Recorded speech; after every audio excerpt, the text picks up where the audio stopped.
Hey guys, what's up? Mr. Castro here. Let's take a look at World War One. One of the things that we'll do in class is we'll do a little bit in terms of discussing some of the stuff that you guys talked about hopefully last year in your classes in terms of World War One. And so one of the things that I want to make sure that we do is we kind of talk about what it is that led to World War One. So one of the things that's really important is that you understand, right? World War One happened between 1914 and 1918. As you can see here, the Triple Entente versus the Triple Alliance, right? So one of the main reasons that World War One happens, right, is a major contributor is nationalism, right? So again, nationalism in terms of how it eventually led to imperialism, right? But nationalism also in terms of how these countries all believe that they deserved something, right? Obviously, militarism plays a big role, right? Because the boys who build their toys, right, they're going to want to use the stuff that they built up. One of the things that we'll talk about, though, is that eventually some of these countries realized that going after each other, right, like if they had basically set up a world where they were going to destroy each other. And so they realized that a more intelligent thing to do was to actually create teams. And so they created alliances. But as a result of these alliances, these entanglement of alliances, other countries are going to draw each other into this war.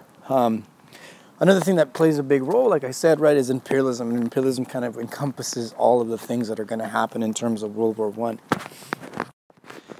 So one of the things that we have to talk about, right, is in terms of imperialism. So one of the things that we'll do tomorrow in class when we finish chapter 27 is we'll discuss some of the events that lead up to it, right?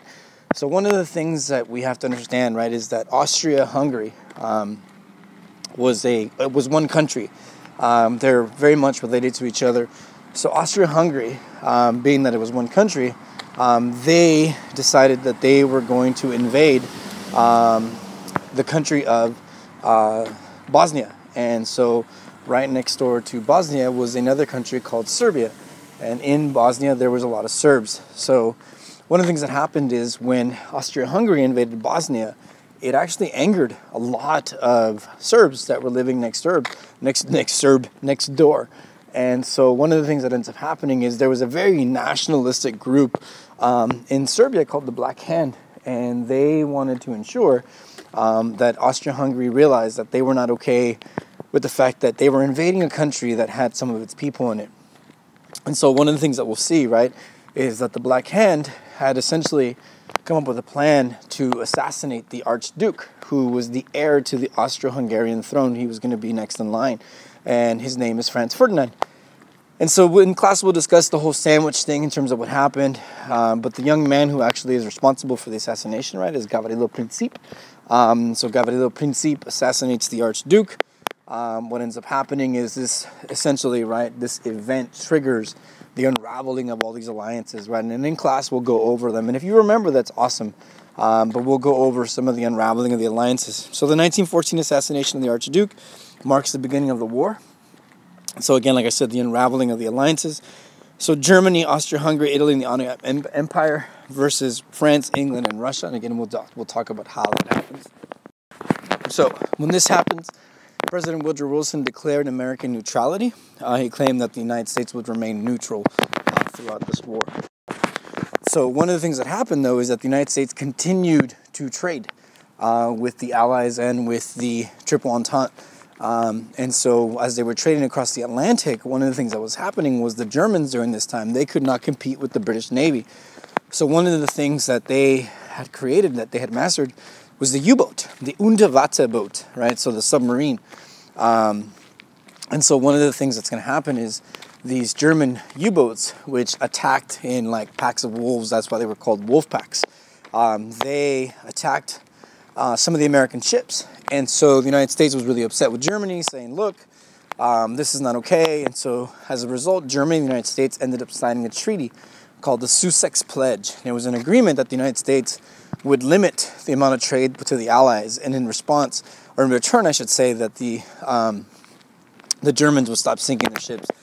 At the end of the day, it didn't end up working out because we're going to continue to trade, and the Germans are going to continue to sink our ships. So then, in 1915, one of the things that happened is a British ship, a British liner, very similar to like the Titanic, it was sailing from the United States back to the UK, and what ended up happening was it ended up getting sunk by German U-boats. And the United States and, of course, Great Britain are going to be really upset, and the Germans are going to say, well, wait a minute, like, we didn't just attack a British liner. We attacked a British liner that had Americans, yeah, right, some Americans died. However, we attacked the British liner because it wasn't just a British liner. And the reason we attacked it, they said, is because it was actually secretly carrying military weapons. And in fact, that is true. So the Americans aboard died. Americans were hiding weapons on board, right? And so Wilson, though, however, even as a result of the Lusitania, kept the United States out of the war. Then, a couple years later, one of the things that we end up seeing is that the Germans will make contact, or at least make an attempt to contact Mexico. And basically what they told Mexico, because they wanted to make sure that the United States stayed out of the war, is they told Mexico, look, why don't you guys invade the United States? And if you do that, when we win the war in Europe, we will turn around and we will come back and we will help you guys regain all the territory that you guys lost during the Mexican-American War. So we will help you regain all that territory that you lost. Now, what ends up happening is the Zimmerman note gets intercepted. The United States gets a hold of it, and so therefore, as a result, the United States is going to declare war on Germany. So President Woodrow Wilson, in his speech, claimed that the United States was going to make the world safe for democracy, right? Again, a claim that he makes because 3 years earlier, he had claimed that the United States would stay out of the war. So it's his justification for entering the war. One of the things that's also really important during this time is that in 1917, prior to the United States entering the war, the Russians had actually pulled out of the war. And the reason why is because there was a revolution in Russia. The war had become really expensive for the Romanov family. And so there was a revolution. And one of the things that happened was the Germans, wanting the Russians to be out, they actually had an exiled man by the name of Vladimir Ilyich Lenin, who they put back on a train back to Russia. And he's the one that led the so-called Bolshevik Revolution. And so as a result of the Bolshevik Revolution, the Russians pull out of the war, which it was very beneficial to the Germans, but of course, right around the same time is when the Americans joined the fight. So one of the things that the United States did in order to begin to prepare for military recruits is they needed soldiers. And so one of the things that the United States government did is they created what is called the Selective Service Act. And so what the Selective Service Act does is it actually forces young men who are 18, I'm going to say this a couple times, it forces them to register with the United States Draft Board. It doesn't mean you're drafted. You're basically letting the government know that you know, that they know, that you know that you're 18 as a man. Let me repeat that again. You're letting them know that you know, that they know, that you know that you're turning 18. Why? Because at 18 years old, you're eligible for the draft. And so what happens is, and we don't have a draft anymore as a result of the Vietnam War, but what the United States government did is it set up a system so that it would randomly they could pick young men, and so you would get a selective service number. Tomorrow I'll show you my selective service doc online. Well, one of the things that the United States government also did, though, is they needed to sell the war. And so President Woodrow Wilson, he put in charge of this a guy by the name of George Creel. So George Creel was put in charge with selling this war. So he was a master of propaganda. Later on, when we get to World War II, one of the people that is going to borrow from this a lot is going to be Joseph Goebbels, the German minister of propaganda. And so one of the things that we'll see is that George Creel's job, like I said, is to sell the war, so a lot of propaganda posters. And one of the things that he's going to be very much in charge of, too, is trying to create a movement for people to buy the bonds to be able to pay for the war.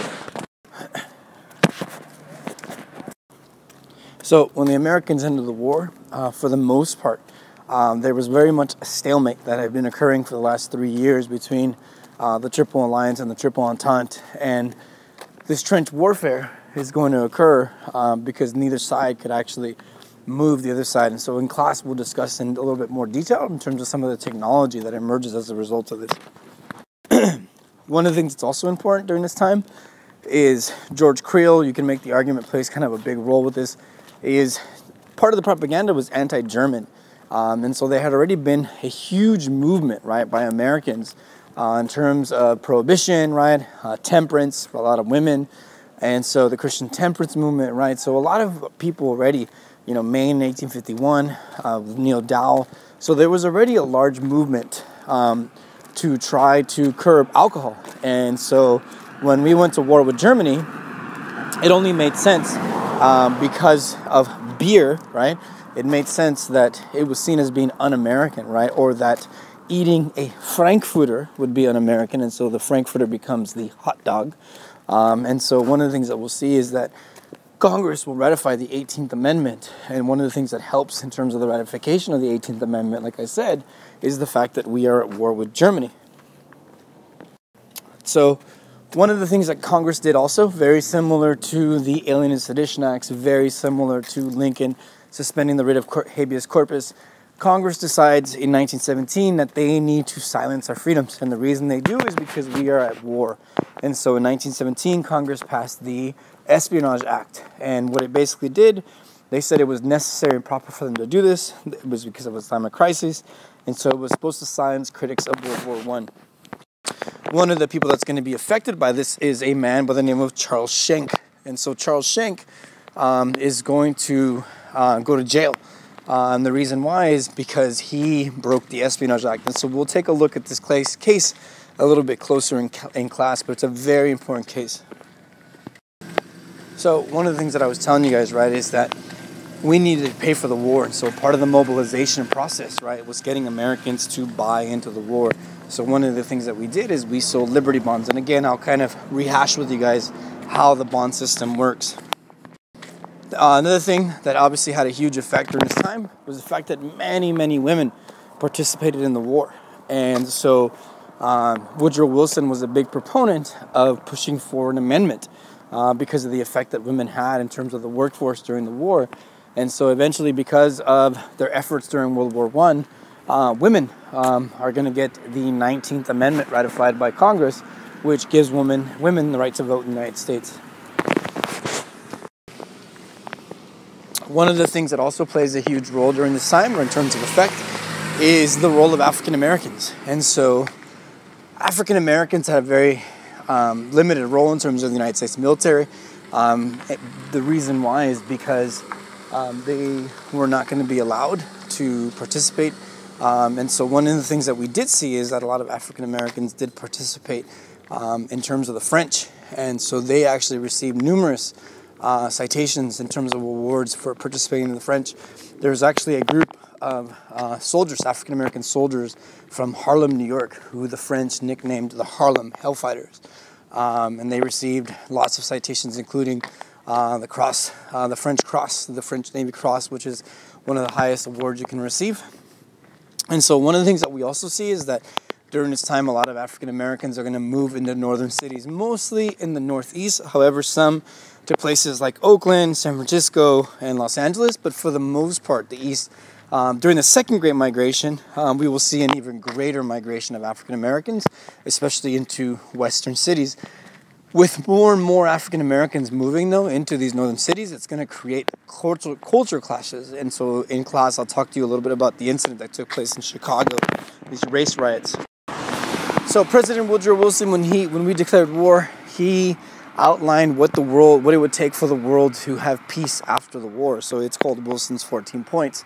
Article X of the 14 points is the creation of the League of Nations. And so what he argued in Article X is that a peacekeeping body needed to be created, an international peacekeeping body.